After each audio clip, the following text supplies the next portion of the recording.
ನೋಡ್ ಬೇಜಾರ್ ಮಾಡ್ಕೋಬೇಡ, ಬಟ್ ನನ್ನ ಪ್ರಕಾರ ನೀನು ತುಂಬಾ ಪ್ರೊಕ್ರಾಸ್ಟಿನೇಟ್ ಮಾಡ್ತೀಯ. ಹೌದು, ನನಗೂ ಗೊತ್ತು procrastinate is a bad thing, but ನನಗೆ ಅದನ್ನ ಹೆಂಗೆ ಕರೆಕ್ಟ್ ಮಾಡ್ಕೋಬೇಕು ಅಂತ ಗೊತ್ತಾಗ್ತಾ ಇಲ್ಲ.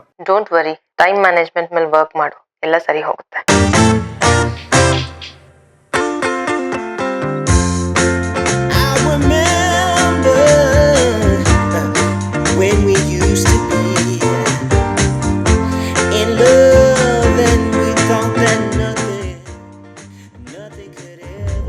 Here are 8 steps to unfuck your life. Step 1.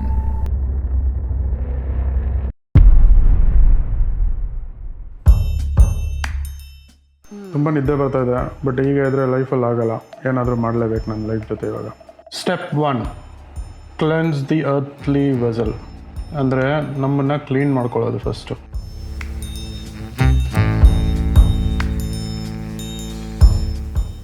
Step 2, order the Kingdom.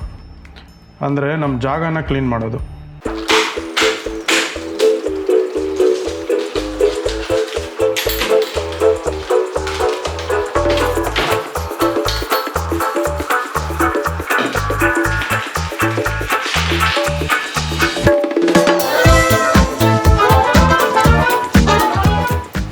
Step 3, venture fourth.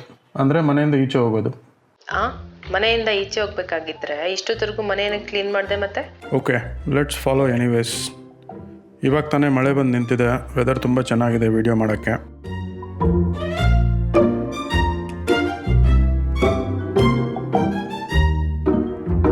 Step 4, sweat.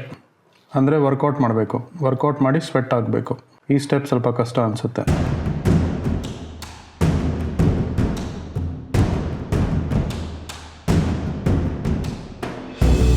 ಅಪ್ಪ, ಈ ವಿಡಿಯೋ ಮಾಡಿದವನು ಇಂಡಿಯಾದಲ್ಲಿ ಇದ್ದಿದ್ರೆ ಈ ಥರ ವೀಡಿಯೋನೆಲ್ಲ ಮಾಡ್ತಾ ಇರಲಿಲ್ಲ ಅನಿಸುತ್ತೆ. ಸ್ವಲ್ಪ ವರ್ಕೌಟ್ಗೆ ಇಷ್ಟೊಂದು ಸುಸ್ತಾಗೋಯ್ತು. Step 5, monitor the treasury.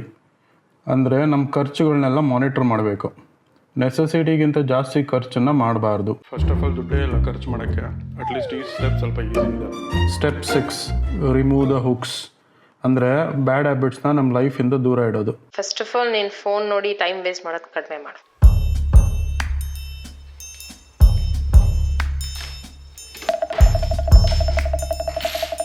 Step 7, ಸ್ಟ್ರಾಟಜೈಸ್. Grow ಆಗೋಕ್ಕೆ ಲೆಟ್ಸ್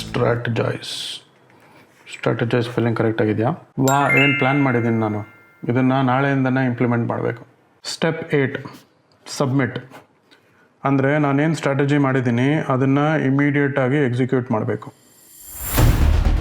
ಸೊ ಈ ಪ್ಲ್ಯಾನ್ ಪ್ರಕಾರ ನನ್ನ first plan of action is to monetize my channel. ನನ್ನ ಚಾನಲ್ ಮಾನಿಟೈಸ್ ಮಾಡಬೇಕಂದ್ರೆ ನಾನು ಇವತ್ತು ಈ ವಿಡಿಯೋ ಕಂಪ್ಲೀಟ್ ಮಾಡಬೇಕು. ಇವತ್ತು ನೀವು ಈ ವಿಡಿಯೋ ನೋಡ್ತಾ ಇದ್ದರೆ ನಾನು ನನ್ನ ಲೈಫ್ನ ಚೇಂಜ್ ಮಾಡೋಕ್ಕೆ ಈ ಒಂದು ಸ್ಟೆಪ್ ತೊಗೊಂಡಿದ್ದೀನಿ. ಬಟ್ ನೀವೇನು ಮಾಡಿದ್ದೀರಾ?